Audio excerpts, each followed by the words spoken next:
Monsieur Zakaria Boutab, le monde arabe est en train de chercher à renforcer ses rangs dans un contexte mondial très difficile et je ne peux poser cette question sans rappeler la main tendue du roi à l'Algérie. Sa Majesté le roi Mohammed VI nous a toujours habitués à une sincérité dans les propos, que ce soit dans le cadre des discours du trône, que ce soit dans le cadre d'autres discours et d'autres messages exprimés.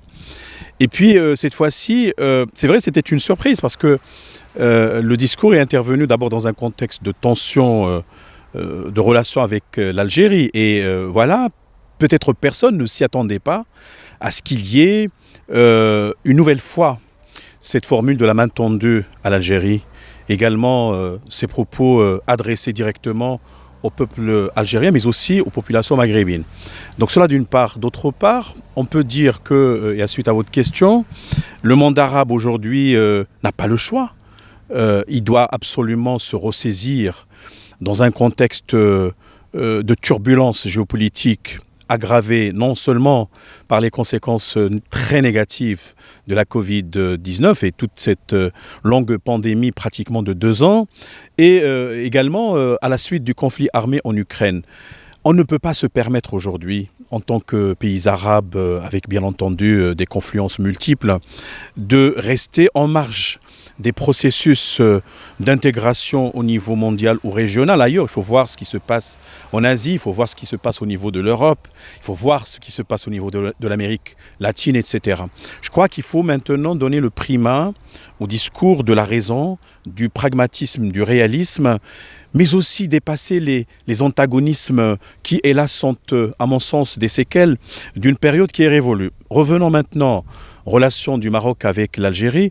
Moi, je crois que maintenant, la balle est dans le camp de la présidence algérienne. C'est un appel officiel lancé par Sa Majesté pour qu'il y ait une réponse de la part du président algérien. En même temps, lancer, nous l'avons dit auparavant, un dialogue stratégique global intégrant toutes les questions peut-être épineuses, que ce soit celles liées aux frontières, que ce soit celles liées aux conflits artificiels relatifs au Sahara marocain, que ce soit d'autres problématiques, le banditisme, l'immigration irrégulière, etc., etc.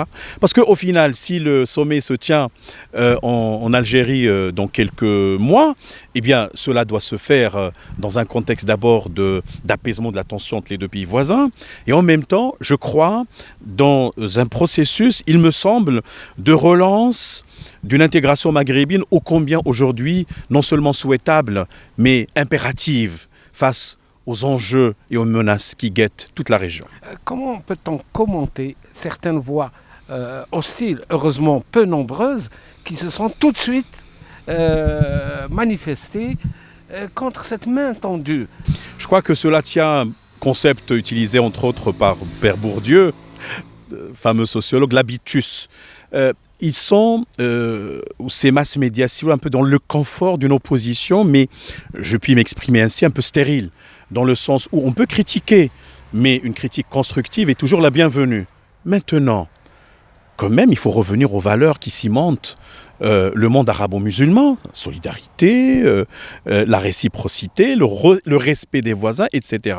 Moi, je crois que dans l'establishment et dans les appareils-chics, si vous voulez, il y a des poches de résistance pour qui la normalisation des relations ne serait pas profitable à leur zone de confort. Maintenant, le courage politique et géopolitique nécessiterait de couper court à ce genre de réactions stériles, négatives et dangereuses, parce qu'elles alimentent beaucoup de stéréotypes. Sa Majesté l'a dit dans le discours, les fake news, alors, et en même temps la diabolisation de l'autre. Et je crois que c'est un processus de longue haleine, c'est un processus de communication, et je crois que c'est extrêmement important. Toujours le Maroc est, on va dire, non pas pionnier, mais toujours il va en première ligne pour demander à ce qu'il y ait une normalisation des relations avec son voisin de l'Est. Ne pensez-vous pas que la normalisation peut se faire parce que les deux peuples sont tellement proches qu'ils aspirent et qu'ils demandent ce rapprochement, alors que nous avons une partie au-dessus de la mêlée qui est en Algérie, qui a, comme ces voix que je vous ai dit, qui sont réticentes à ce rapprochement. Je crois qu'il y a des principes qui doivent guider cette action de rapprochement et de réactivation, je dirais redynamisation des relations avec l'Algérie. D'abord, respect de l'intégrité territoriale des uns et des autres. Et ça commence par l'Algérie d'abord.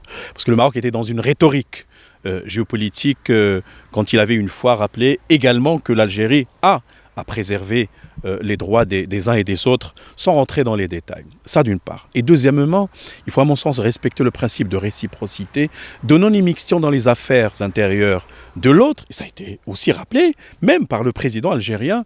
Donc ça doit commencer par d'abord l'ancrage de ce genre de principe et après on peut attaquer les questions techniques. Mais commençons d'abord, ce qui est naturel, par la réouverture des frontières terrestres. Évidemment, il faut aller aussi vers la réouverture de l'espace aérien algérien qui a été fermé de façon unilatérale. Ce qui est surprenant, c'est que le Maroc a toujours gardé le sang-froid. Il a toujours gardé la modération, la sagesse et la sagacité exprimées en haut lieu par Sa Majesté le Roi. Et je crois que maintenant, il est temps ou jamais pour replacer les relations entre le Maroc et l'Algérie dans un cadre stratégique sur le long terme. Regardez ce qui se passe aujourd'hui en mer de Chine, la tension qui monte d'un cran entre la Chine, les États-Unis, Taïwan. Regardez également, pour positiver un peu, James Hubble, le fameux télescope qui a remplacé le télescope Hubble, et cette exploration de l'espace, etc. Tous ces projets, il faut que nos pays puissent aller également dans cette compétition géostratégique et dépasser les antagonismes surannés.